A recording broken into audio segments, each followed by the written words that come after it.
सम्पूर्णलाई नमस्ते अनि हार्दिक स्वागत गर्न चाहन्छु। तपाईं अहिले गोपाल ओली भिलेज मिडिया र जीएस नेपाल युट्युब च्यानल हेरिरहनु भएको छ।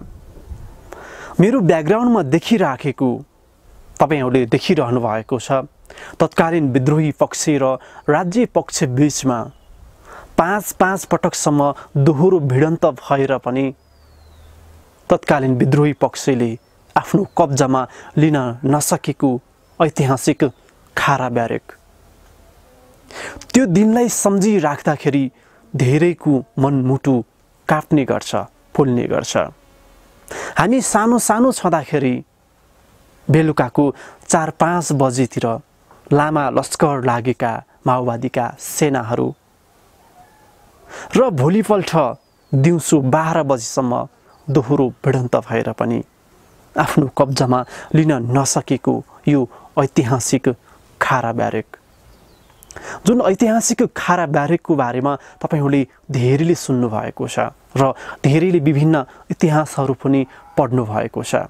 ती इतिहासहरू पढ्दै गर्दाखेरि तपाईहरुको मनमा खारा ब्यारेक कस्तो छ भन्ने जिज्ञासा पक्कै पनि लाग्न सक्छ। आज हामी खारा ब्यारेकको परिसरमा रहेर केही कुराहरू तपाईहरुलाई जानकारी गराउँदै छौं। ऐतिहासिक खारा ब्यारेक 5 पटकसम्म विद्रोही पक्ष र राज्य पक्ष बीच दोहोरो भिडन्त भएर पनि विद्रोही पक्षले आफ्नो कब्जामा लिन नसकेको यो खारा ब्यारेक।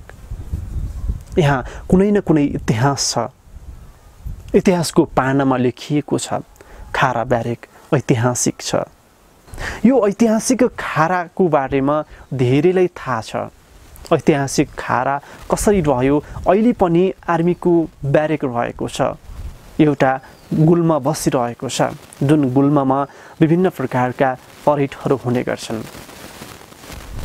शान्ति प्रक्रिया पश्चात यहाँ विभिन्न परिवर्तन भए, यहाँको भौगोलिक वातावरण लगायतका विभिन्न कुराहरू परिवर्तन हुँदै गए र यो हामी बसिराखेको ठाउँ वरिपरि हेर्ने हो भने विभिन्न बङ्करहरू देख्न सकिन्छ, विभिन्न चोट घाउ लागेका रुखहरू देख्न सकिन्छ।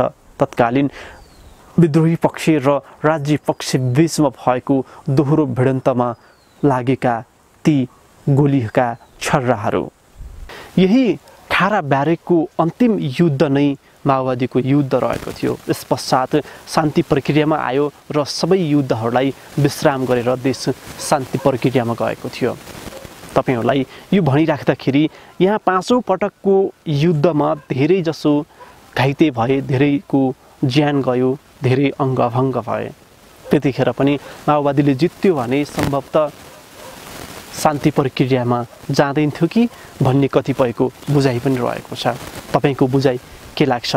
तपाई आसपासको मानिस हुनुहुन्छ भने पक्कै पनि यसबारेमा केही न केही कमेन्टहरू, केही न केही कुराहरू पक्कै पनि आउँछन् होला।